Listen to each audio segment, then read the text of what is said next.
Thanks for jumping on here.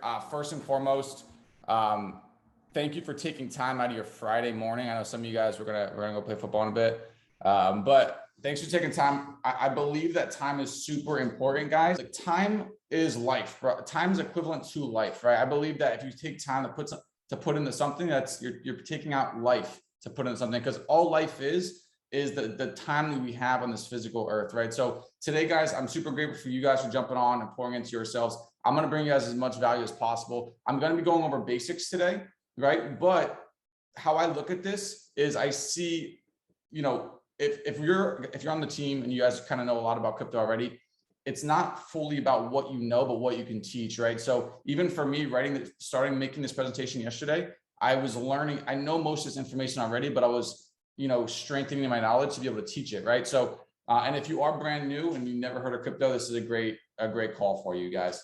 I told my parents jump on. They're in the markets. I'm super happy for them, but they don't know as much as what I want to teach them. So they'll be jumping on here as well. So thank you guys for taking time out of your day. I want to talk about a couple things. I want to intro a little bit, and real quick, I want to bring something up that I was thinking about before we got on this call. Is if you're on the team or if you're not on the team, we talk about money a lot, right? And it's just what we do. We're trading and we're investing in the largest financial markets in the world. We're in the financial markets, right? So we naturally talk about money, Forex, cryptos. But I want everyone to know, like, truly, like, whether you're on the team or not, because I know we have some guests on Zoom as well. I believe that although we always talk about money, that's not where success lies. That's not the only form of success, right? I believe in physical success, spiritual success, mental success, and also financial success, right? So just because we talk about money all the time, y'all already know, if you're on the team, we're not all about money, right? We're playing football in a little bit. We're with the team. We're pouring into each other. It's all about growth. I believe success, I believe excellence comes in, and greatness comes in the smallest things, right? You have to be excellent. It has to be small stuff, right? So, like, how, you know, I did a training on this the other day, how you clean your room, how you dress, how you brush your teeth, is your bed made, right? Like, doing everything great throughout your whole day, that creates excellence and success. Okay. So, and we're gonna get started now, guys. I'm going to talk a little bit about my story. We're going to talk about the evolution of money. We're going to talk why crypto is important. We're going to talk about the US dollar, centralization, supply and demand, deflationary assets, Bitcoin. And we're at the end, we're going to talk about how to start a portfolio, right? When starting a portfolio, what do you want to create, right? So, yeah, I'll post this live. Don't worry, guys. I'm going to post on IG. But guys, my story, you know, I got started learning how to invest properly in November 2019. 3 months in, it was March 2020. COVID hit. My fiance and I, everyone was locked down, not just us. We were doing a home workout. We're in our old apartment in Miami. By the way, I don't even think I introed myself. My bad, guys. For those who don't know me, I know a lot of you guys do. My name is Chase Cacmo. I'm 27 years old, and I live here out in Miami. But in March 2020, I was on a free Zoom call that the platform that we're a part of provided for us, right? So there was a guy, his name was Nick Gomez, and he changed my life that day. And it wasn't about what he said, but how he said it. So I knew he had the results I desired. I knew he was skilled and also had the results I wanted, right? And I listened to him. But like I said, it wasn't about what he said, but how he said it. He basically said, look, guys, if you have any money saved up in a savings account right now, all right, and you don't need it for the next 3, 6, 9, 12 months, right? He recommended strongly to take that and invest it in Bitcoin. And he said, if you don't do that and you have the money accessible, just jump off the call. There's no point of you being here, right? So a lot of people, you're going to hear this recording, but it's not, knowledge is not power. Applied knowledge is power, right? You have to actually apply what you learn. Otherwise, nothing happens. A lot of people have notes that they took that are sitting in their notebook or on their phones, and they don't do anything with it. It's an uncashed check. That's how I look at it. Notes and knowledge are uncashed checks. You just got to cash it in. How do you cash it in? You apply it. Okay. So if you're listening, make sure you apply this information. I'm not going to give any financial advice, right? But I'm just going to try to provide some value for you guys. And basically, Bitcoin was at $3,800 when he was talking about it in March of 2020. He literally said, you'll never see it down here ever again in your life. I'm like, bet. And I love my story because not because it's mine, but because I did it the right way. I could have bought 2 full Bitcoins at the time if I wanted to, and I could be really happy right now, but I didn't. I only put in 150 bucks. Why? Because I didn't know that much. I didn't even know what a Bitcoin was. I was just now learning about it in March 2020. So I put a little bit in, but guess what happens? As I started seeing it flip, going 100%, it did 100% maybe like 10 times. But as I started going, I saw 300, then 600, then 12. I'm like, dude, I got to put more in here. Like I could be making, I'm losing money by not putting more in. So I went through the psychological phases correctly. I didn't overinvest. And we're going to talk about stuff like this. And basically I am where I am now because of the information. I believe access to the right information will change your situation as long as you make a decision and act behind it, right? So we're going to jump right into it now, guys. And I give all credit to my mentors, Jason Brown, Katie, all the crypto educators on our platform, Nick Gomez. A lot of this information is from Nick Gomez. And we're going to get into it. So before we talk, I was supposed to be on this other slide. My bad, guys. We're supposed to be on this slide. Wait, hold up. Let me. All right, this was supposed to be the intro slide. All right, we're good. So intro to Bitcoin. All right. So before we talk about Bitcoin, I want to make sure that we talk about the evolution of money. Okay. So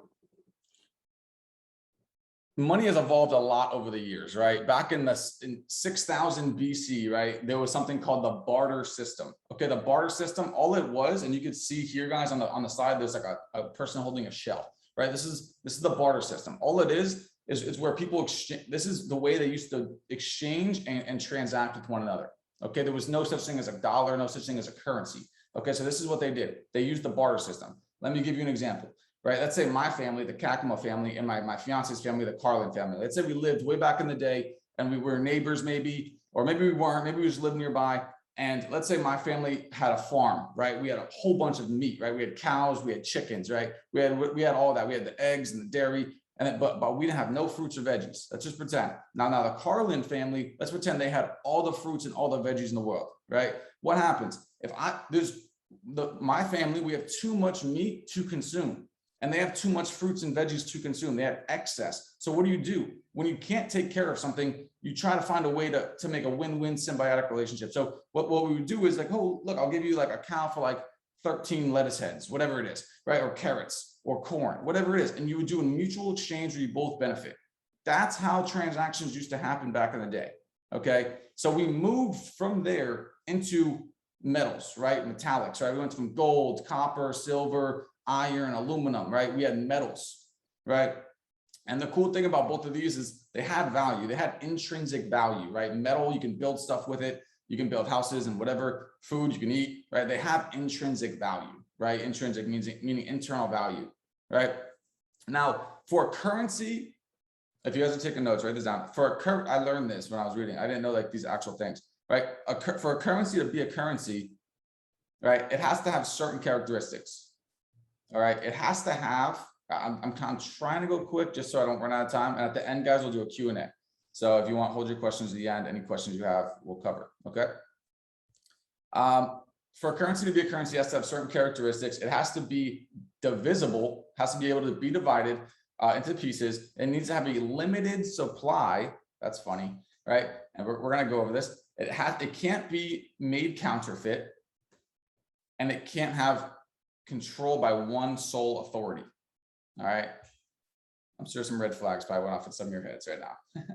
Right. So we introduced metals, and the problem with metals is imagine one of us back in the day, we had a whole bunch of metal. Maybe we were successful. We had a whole bunch of gold, right? When you have this much gold, what do you have to do? You have to store it somewhere, right? You have to store it somewhere secure, right? It's gold, right? And also imagine traveling with gold. Imagine like taking like 1,000 pounds of gold, like and throwing it on a horse because you don't even have cars, and traveling with that.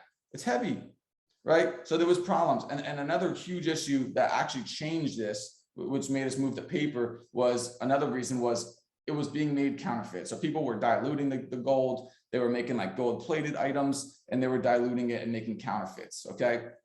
So the next evolution down was paper money. This is when we created paper money back in the day. Right in the chat box if you guys know the answer. Back in the day, what was the dollar backed by? What was the dollar backed by back in the day? Right? See, China created IOUs out of paper. All right, yeah, you guys are smart. You guys are smart.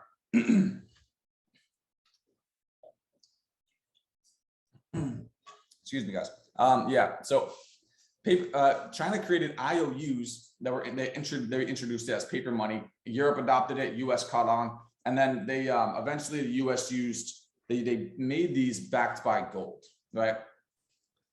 Now the US dollar is backed by trust. That's what it is. It's backed by trust. The dollar has no intrinsic value, right? It has no value. Like all it is a paper with a number on it. If it says 100, that paper is worth as much as the $1 bill. It just has a different number on it, right? So it has no intrinsic value. There's only value. It's because it's perceived. We have perceived value in the US dollar. Okay. And think about this. And you guys can see, I'm not going to really go all the way through, but it goes to credit cards and then like mobile, right? Like Apple Pay and like Zelle and stuff like that. And then the future, which is going to be crypto, Bitcoin, right? And we're going to get into that. But it's funny because who on this call put a 1 if you have cash in your wallet right now, put a 2 if you have no cash in your wallet right now. It's funny because when I was doing this, I'm like, damn, I actually have cash in my wallet. I had like 25 bucks, but yesterday I spent it. That's why I don't keep cash in my wallet. I personally don't use cash, right? A lot of people don't really have cash anymore. We just use the card. It's, you know, it's more or less safe, right? It's if you lose your wallet, people won't steal it. It's, you know, okay. Yeah. Most people don't have cash, right? So it's not a problem having cash. I just personally don't really use cash anymore. I mean, it depends if I used to be a server. I used to have a bunch of cash. Yeah. Yeah, we used to have a bunch of cash, Val, and not anymore. And what happened was, so China actually, during COVID, China they didn't allow people to pay in dollars or yuan or whatever they're called over there. And it's crazy because I was actually on a bachelor party in Nashville with my boys, and I was trying to pay with cash at a bar, and they said, we don't accept cash. It was mid-pandemic. It was November 2020. So imagine this, we have now paper that's transmitting viruses and diseases, right? Another reason why the US dollar is not very desirable, right? So we're going to go into the centralization, right? Because we're going to talk about how Bitcoin is decentralized, but first I'm going to talk about how the US dollar and the banking system is centralized, okay? So once you get your desired amount of money, like I'm talking about you guys, once you obtain your desired amount of income, and if you ever want to go to the bank to withdraw, I promise, I guess this happened. They will be like, oh, we actually don't even have that much money here at the bank. They don't even carry that much money at the bank. If you want to pull out like 10, 15, 20K, they don't have that at a bank, right? Right. Other thing, and other things, banks will also ask you if you're withdrawing, oh, why are you withdrawing? Right? This is centralization. What this means is the banks are more or less in control of our money. They want to know why we're taking our money out. They want to know when I'm putting it in, they want to know what it is, right? They can freeze your money, right? I went on a trip. I went to SummerSlam with some of you guys, and they swiped my card for $1,500, and I didn't pay for a rental car. Like the payment got canceled. They didn't let me do it because they wanted to charge me more. I'm like, nah. They still took $1,500 on my account, and I didn't have it for 7 days. I didn't even get a rental car, right? They can take money out of your account. They can freeze your account. I've been frauded $500, and I never got it back. The bank said, nope, don't know what to tell you. Happened to it. I should probably switch my bank, but I'm not going to call them out right now. But so there's a lot of problems with the banking system, right? And the banks, right, when you send money across seas internationally, what happens? If you're wiring money, it takes 3 to 5 days for the wire to hit, okay? So I'm saying all this because I'm going into a topic. So bear with me, right? Banks can freeze your funds. You know, the banking system, banks are only open 9 to 5, 6 days a week. They're closed on Sundays, right? So there's a lot of things that don't allow us to have freedom with our own money, right? And Bitcoin is allowing us to be our own bank. That's where I'm going right now, okay? So 30% of the world actually doesn't have a bank account. So they're not even able to participate in the global economy. So there's a lot of things with the banking system that no one really talks about. It's universally accepted for most of us, right? At least in the US, it's definitely nationally accepted. I can't speak for all the other countries, but guys, like all of us have bank accounts for the most part, right? So now I'm going to really jump into, let's see. Yeah, so that's what I basically said. So it's creating trust in finance, right? So that's what Bitcoin's really doing. And I'm going to jump into, let's see if I can move this slide over. What is Bitcoin? All right. So what is Bitcoin? Now we're going to get into crypto, guys. So Bitcoin is the first decentralized peer-to-peer network. All right. What does that mean? Decentralized. That basically means what I just told you guys, everything that's what centralized is with the banks. So that means essentially it's not centralized by the bank. So what does that mean? Peer-to-peer. Imagine I was giving, let's say Gabby was giving me a car wash, right? I don't think Gabby would ever wash my car, but let's say she wanted to wash my car, right? She's washing my car. I have to pay her for the service. And now what happens? I give her 20 bucks, right? Give her 20 bucks, boom. That is peer-to-peer. The bank isn't involved. There's no 3% fee, right? There's no merchant. It's peer-to-peer. And that's what Bitcoin's all about, right? So it's the same thing with crypto, with Bitcoin. When you're sending money, you don't got to go through a bank. You don't got it. There's no fees, right? If you're sending it, there's maybe small fees, but it's peer-to-peer. Okay. So in simple words, Bitcoin's an open source software to transfer money over the internet. Okay. It was created in 2008 by Satoshi Nakamoto. We don't know who this guy is or if it's a group of people. But the good thing is it doesn't matter. It doesn't matter who he is, right? He doesn't control Bitcoin. He's not in control of it. Just because he created it, maybe he owns some of it. He owns Bitcoins, I'm sure. A lot of them, I'm sure, right? But he is not in control of Bitcoin itself. He cannot shut this down, okay? So it actually says right here, the system's ran by a decentralized network of computers around the world, right, that keep track of all of Bitcoin's transactions. All right, so there's a bunch of computers everywhere. They take up a lot of energy and a lot of space, and they're loud and annoying. And then you can use these, and they mine Bitcoins. I'm not going to get into Bitcoin mining today, but they basically mine. So they bring new Bitcoins into existence, and they allow other people to be able to purchase. All right, I'm going to get into that right now. So we talked about centralization and decentralization of Bitcoin, right? Now, next slide. So this is an old slide, as you guys can tell. Bitcoin is over $49,000. It's more or less, I think it's like 61,000 this morning when I saw it.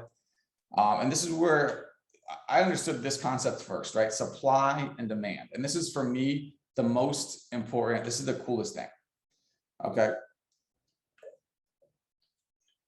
This is what separates Bitcoin, guys. So, and from the US dollar specifically. And we're going to get into other cryptos a little bit, guys, but not too much. I'm going to kind of keep it simple. I'll probably run this back a part 2 more in depth, maybe in a couple of weeks after our event. So the supply of Bitcoin is fixed at 61 million Bitcoin. There will only be 61 million Bitcoin ever created, right? Each coin is able to be divided into 100 million pieces called Satoshis. So think about it like this.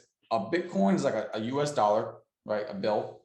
And then a Satoshi are like cents or pennies or coins, okay? Think about it like that. A Satoshi is anything less than a full Bitcoin, okay? And it can get broken down to 0.07 zeros, 0.00000001. So 8 decimal places. That's as small as one can be. And that's why you don't have to own a full Bitcoin to get into this space, okay? So let me talk about this for a second. This is talking about supply and demand. We have 21 million Bitcoins, right? Ever. All right. And let's say something else real quick. Out of those 21 million, actually it says right here, 18 million are currently in circulation. So 18 million are already in the world. The other 3 are getting created, right? I believe it's I should have looked this up. I think it's every 5 to 10 minutes, there's like 3 to 5 Bitcoins coming into the market space, like brand new ones that no one's ever owned. So they're coming out, like we have time. I think it'll be, 100 years before all the Bitcoins, all 21 million will be all in the space. And then there'll be no more. There'll be no more Bitcoins to be created. So the supply will be maxed out. And out of the 18 million that are currently in this space, guys, understand, out of these 18 million, there's a lot that are being held by investors that have been lost in the space. Right? Because when Bitcoin was first created, it was actually used on the dark web, right? Silk Road. People were doing illegal things there. And what happened was it was an illegal website. So people probably threw their laptops out. Bitcoin was like $2 per Bitcoin. It was very cheap. People didn't know that Bitcoin is the future back then. It was 2008, 2009, right? They might have thrown their computer away. They might have lost their passwords. So a lot of Bitcoins are actually gone forever. Okay. So out of there's not even fully 18 million available to purchase right now. just because so much is being held up. It's probably like 5 to 10 floating, right? Coming in and out. And then I explained the decimal. So let's go into supply and demand. I want to talk about supply and demand real quick. So I just told you there's limited supply of Bitcoins. Now think about the US dollar. The US dollar, what happens? When the economy is going bad, when COVID strikes, oh, that was a bad one. COVID was not good for the US economy, right? Elections, terrorist attacks. It could really be anything that can negatively affect an economy, right? This happens, and guess what? What does the US dollar and every other country do when tragedy and things strike, right? They print more money. They print more money. Okay. Now the US dollar, this is so scary. I Googled this yesterday. This is scary. Okay. The US government printed out the 40% of all the US dollars that have been printed ever were printed in the last 12 months. Ever, guys. Bro, 40% in a year. 40% of all the US dollars were printed last year. That's crazy. So this is where, with supply and demand, I'm also going to talk a little bit about inflation. So think about, all right, this is a cool exercise. I'm really curious. Please engage here, guys. When you guys were in middle school, this might be a long time for you, some of you, and this might be like yesterday for some of you. No, I'm kidding. Right? When you were in middle school, how much did you pay for a pack of gum? Put it in the chat. I really want to know. I'm super curious. I low-key remember the Hubba Bubbas and like the Bubblicious gums. They were cheap. Let me know, guys.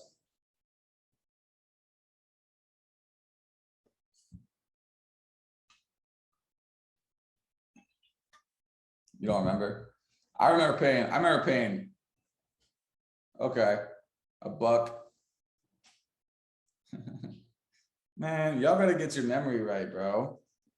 Yeah, I remember paying, yeah, there we go. That's what I'm thinking, 50 cents for a pack of gum. There we go. Yeah, that's what I was thinking, right? So that's actually where so imagine a pack of gum, 50 cents. I was at the gas station the other day just because I thought about this during my training, and the gum is like $3.20, the one I like at least, right? $3. What is this called? This is called inflation. So the worst part is, they're printing out money, they're giving it away, but now your dollar's still it's worth less. Your dollar's worth less. Right? Think about, my parents would always tell me like, oh, gas used to be like under $1. Like you can fill your whole tank up for like $5, $10, and someone would pump the gas for you.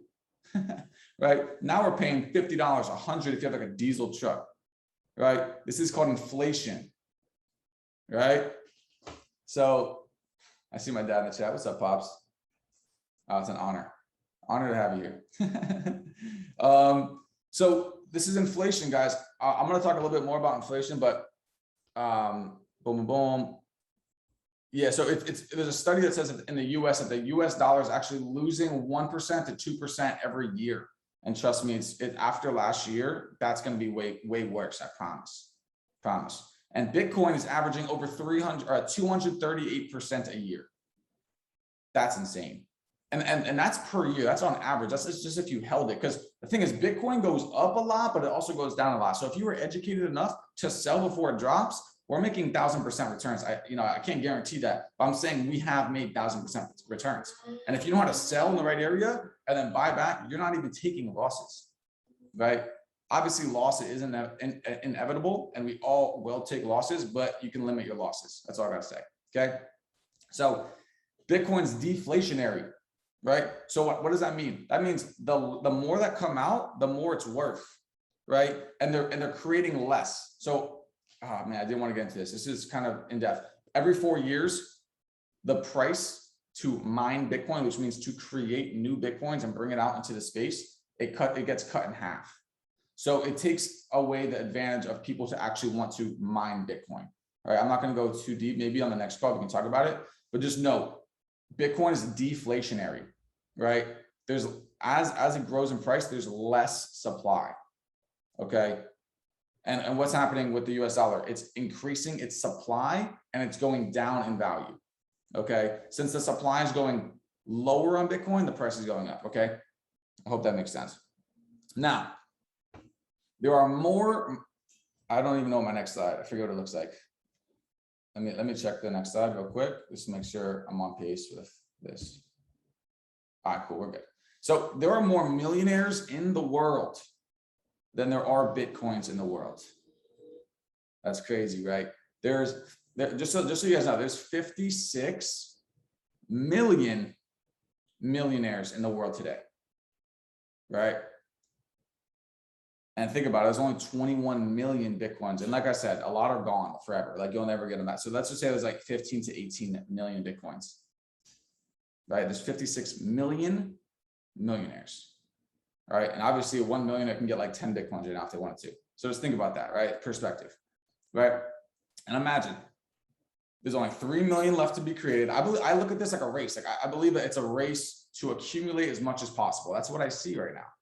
And imagine, guys, companies like Tesla are getting in heavily. Apple is getting in. Credit card companies, Visa, MasterCard, right? The American Airlines arena in Miami was changed to FTX arena. They're giving out Bitcoin. They're giving out tokens and NFTs in certain sections, right? The wealthy people want in because they're finding out. I believe that, you know, when the internet first came out, a lot of people didn't believe in the internet. They didn't trust the internet. But now all of us depend on the internet. And that's where we are here. None of us really, it's not fully adopted. All right, so when you don't fully understand things, it sounds crazy. But once everything is fully accepted, you look back and it's like, it's not that crazy. It's going to be a norm. And everyone's going to, whether you want to or not, you're going to have to believe in this. Right? It just depends on if you're going to take action to actually benefit from this growth. We're beginners. We're adopters. We're innovators in this space right now. Okay. So let's go to the next slide. So this is a chart on Bitcoin, guys. What this basically is showing is the cycles of Bitcoin. So this is actually going to get really fun now. Let me see. Let me make sure I just didn't leave anything out, guys, because I do have notes here. All right, we're good. Cool. So this is a chart on Bitcoin, guys. So basically, Bitcoin moves in waves, right? Kind of like our lives. We all have seasons in our life, and we all move the same way, right? Bitcoin is waves. So when it was created, this starts at, it looks like 2012 on this chart specifically. It will move up impulsively, which means it will go up aggressively, right? For about 1,000 days, up for 1,000 days, which is like a 3-year span. And then it goes down for 300 to 400 days. So you'll see this is a trend, and it repeats itself over and over and over. So it went up for 1,000 days, 3 years, down 1 year, up 3 years, down 1 year. And right now we're on the 3rd year, right? So this is actually the same thing. Like I said, guys, it's an older diagram, older picture that I screenshotted. This is from maybe August. Okay. So currently, if you guys can see my mouse, we're right around here or right around here. Okay. So we really have one more big push to reach our last area where we're going to be looking to potentially start taking out profits, potentially. Like there's no right or wrong. So it could move up to 100, it could be 90, it could be 100, it could be 250. We don't really know. Okay. We're going to find out. And then what? We're going to look for new opportunities once it starts coming down for new entries. We'll pull out, and there's right ways to do this, guys. Like everyone could make money and be an expert during the bull run. Everyone's like, oh, everyone's a guru. And it's hilarious. I will not consider myself a guru, guys. I'm still a student. I'm just teaching you guys basic information. Okay. I'm not an expert here at all. All right. I believe I need 10 more years or 8 more years to become an expert. All right. Doesn't mean I won't be extremely well off by then, but I believe though we have one more push up, guys, and then we're gonna be looking for there's ways to make money in the down markets. People don't understand. There's so many ways to make money within the crypto space. Where are you gonna put your money, right? Are you gonna be making a percentage off the money you're storing, right? So, boom, boom, boom. Let's see. Okay, so I'm gonna go into portfolios. Oh, actually, we have one more slide. So this is actually the psychology of a market cycle. This is extremely valuable. Extremely valuable. I wish everyone on IG could see this, but I'll try to explain it to the best of my ability. Now, I'm also recording it on Zoom, so just let me know. I can send it to you. Now, every single person goes through this when trading and investing, especially in the crypto space, because it's so impulsive. So you'll get this in the crypto space for sure. Now, normally most people start, if you're brand new, you're going to start here, right? Disbelief. It's on the very bottom of the chart. I wish I could somehow show this to you guys, but it's all good. Disbelief.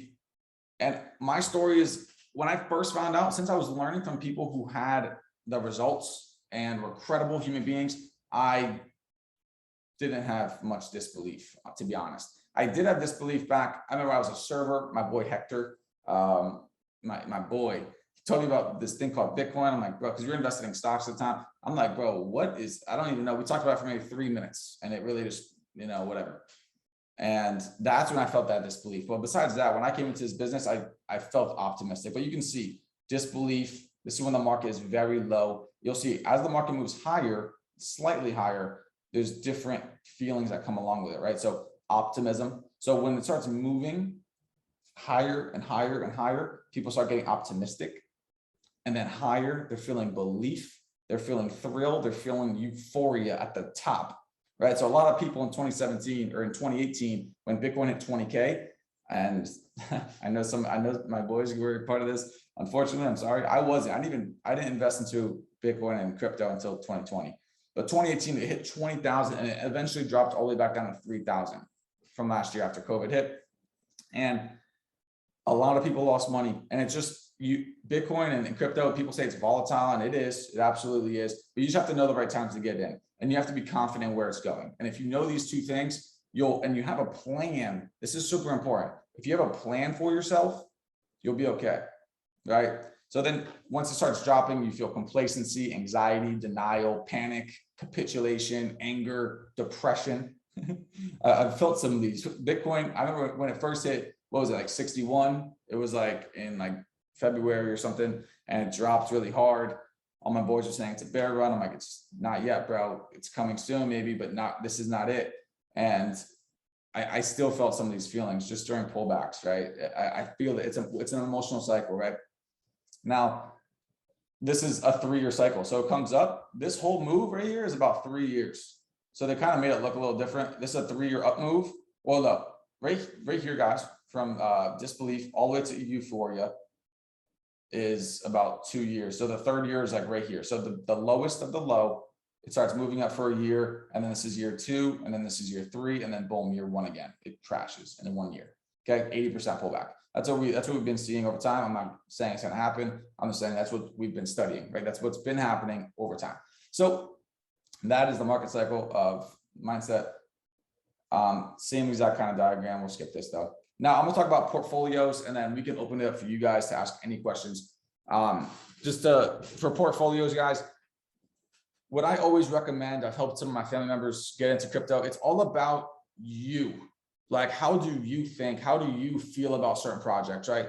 And I know most people right now are in Shiba and Doge. Like, I feel like 90% of everyone who talks about crypto talks about those, which is weird. But I'm not bashing them, or I'm not saying you can't make money with them. I'm just saying, look, if that's where you want to put your money, you can put it there. You just have to accept the risk and the responsibility of what might happen as a result, right? For example, I started with Bitcoin. I started with real coins that had real usage, real value, real utility. There's a reason they're being used for something, right? Ethereum, for example, hit an all-time high. It's at an all-time high right now, right?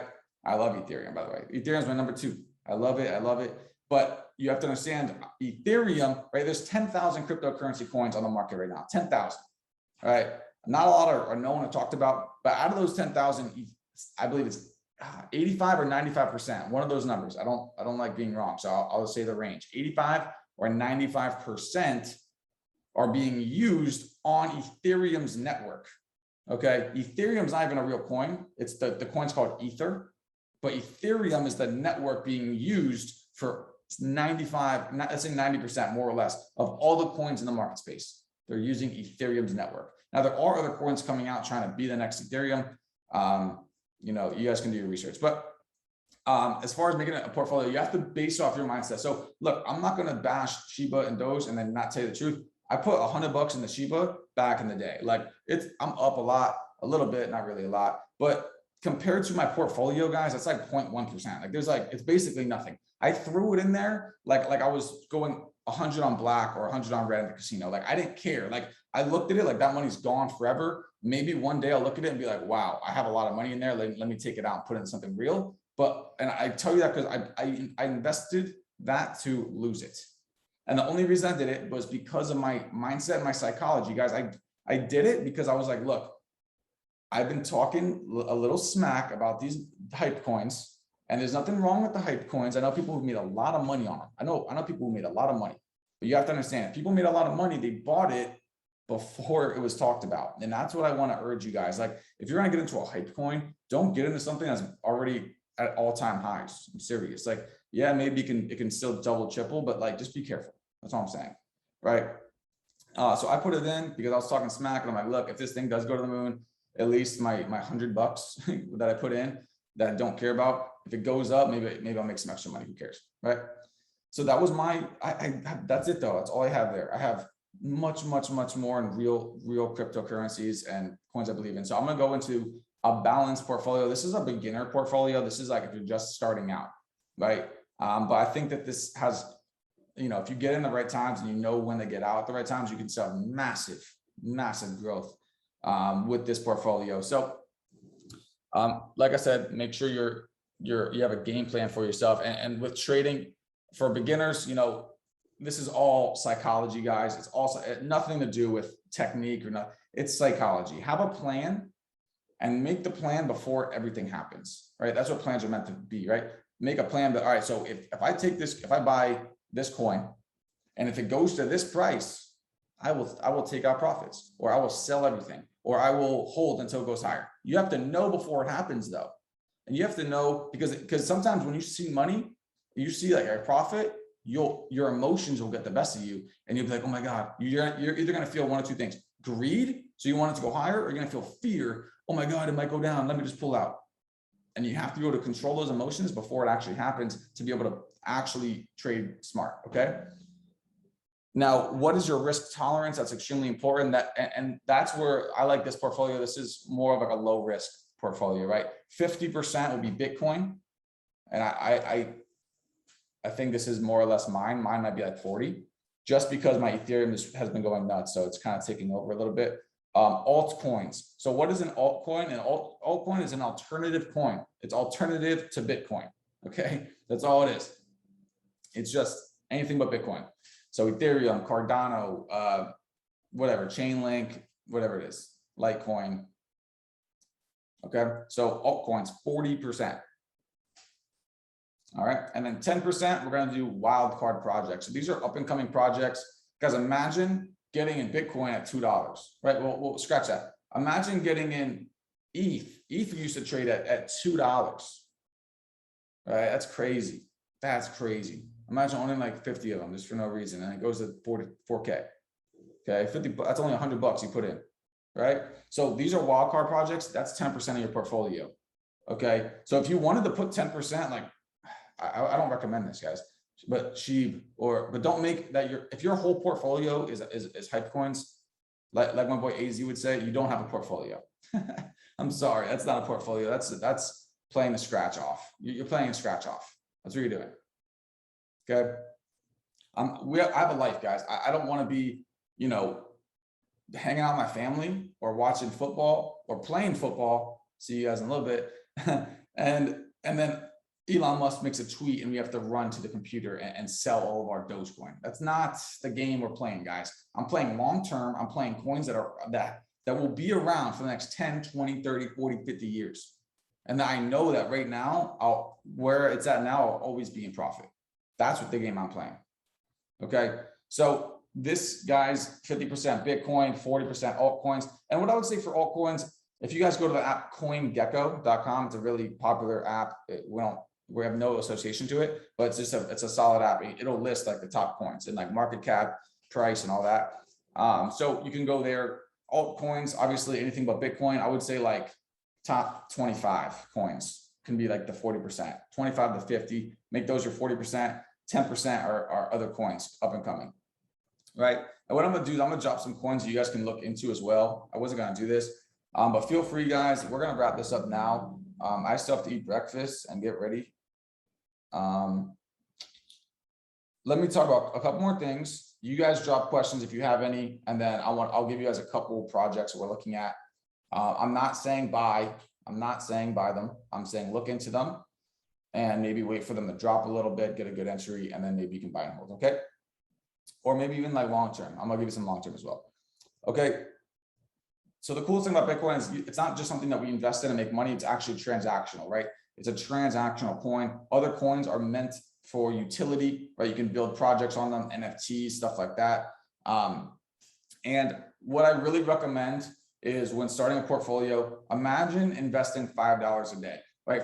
You have to break this down. A lot of people are like, oh, like, I don't have money to invest. Like, bro, you have $5. You have $5, dog, I promise. Like, tell your friend, send a referral to your friend, and you get $3 in Bitcoin. All right, you got to make a way. You have to make this, you have to start investing. You have to create it as a standard now to become successful. Most people are like, oh, once I become successful, I'm gonna start investing. Nah, bro, are you serious? You will never be successful like that, I promise. Right? You better start working your job real hard, bro. Because you're not, if you can't put $5, let's do the math. Hold up. Where's my phone at? Oh, it's up here. Yeah, let's do the math on my computer. 5 times 365 days in the year is 1,825. So if you put $5 a day, you're putting $1,800 in the market every year.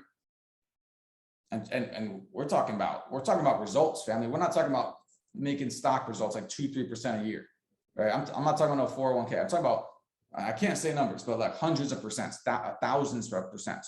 I'm serious. And we have access to this information, right? Obviously, like I said, do your homework. Make sure you're not just, you know, guys on YouTube are cool, but I promise they don't want your best at heart. They don't actually want you to succeed. They don't know you, right? Find people, find a community of people. We obviously have that here, but find people that actually want the best for you, right? And those people will help you. Okay. Now, $5 a day, it's called dollar cost averaging. So DCA, all you're doing is, I don't care what price Bitcoin's at, and you don't got to put 5 a day. I would say save 5 a day. At the end of the week, drop $35. It's very simple, family. You go, yeah, Coinbase Pro, yes, Coinbase Pro is good. Be careful with Robinhood, because the problem with Robinhood is, yes, you can make money off of it. I get it. Obviously, we had the Robinhood crash. So imagine your website crashes and you can't sell your stuff. That is horrible, family. What is that? That is not an asset. That's a liability. You can't sell your assets. Are you serious? So, and not only that, Robinhood doesn't allow you to take your coins off of that space, off of that platform. So just be careful there. Coinbase Pro, I recommend. They have low fees. But the coolest thing about Coinbase Pro is you can buy what we call a ledger. So once you own a good amount of crypto, you can get this ledger, which you can take your money offline and you can store it in a safe somewhere, and you can, it has a long passcode and it's yours. It's off the market. It can't be stolen. No one can get into your account if you lose your laptop, whatever. And then also, guys, just a pro tip, don't leave your Coinbase open on your phone. Don't even have the app on your phone. Don't do it. Imagine losing your phone, someone knows your password or whatever. They can take all your coins and just sell it to whatever wallet, send it to whatever wallet they want. Be careful, guys. Just be smart, okay? Especially if you have like 10,000 or more, like, come on, guys, let's be smart here. Now, dollar cost averaging, the coolest thing is it doesn't matter what price is. Every week, maybe Friday, or maybe once a month, you drop $100, or maybe once every 2 months, you drop like $500, whatever it is, guys. If you're dollar cost averaging, who cares what price is? Because you're going to get an average price. So maybe you buy Bitcoin at 3K and then you buy it at 10K, or no, let's just say 5K and 10K. Your average price should be at 7,500. So now if it goes back to 7,500, you're still in profit, or you still break even though you bought all the way at 10K, right? So you want a dollar cost average, and then you'll have a really good price as the market moves up and down. Obviously, when the market drops, best time to get in. When I see red, I buy. I don't buy when I see green. That's like it's so obvious, but a lot of people don't understand that, which blows my mind.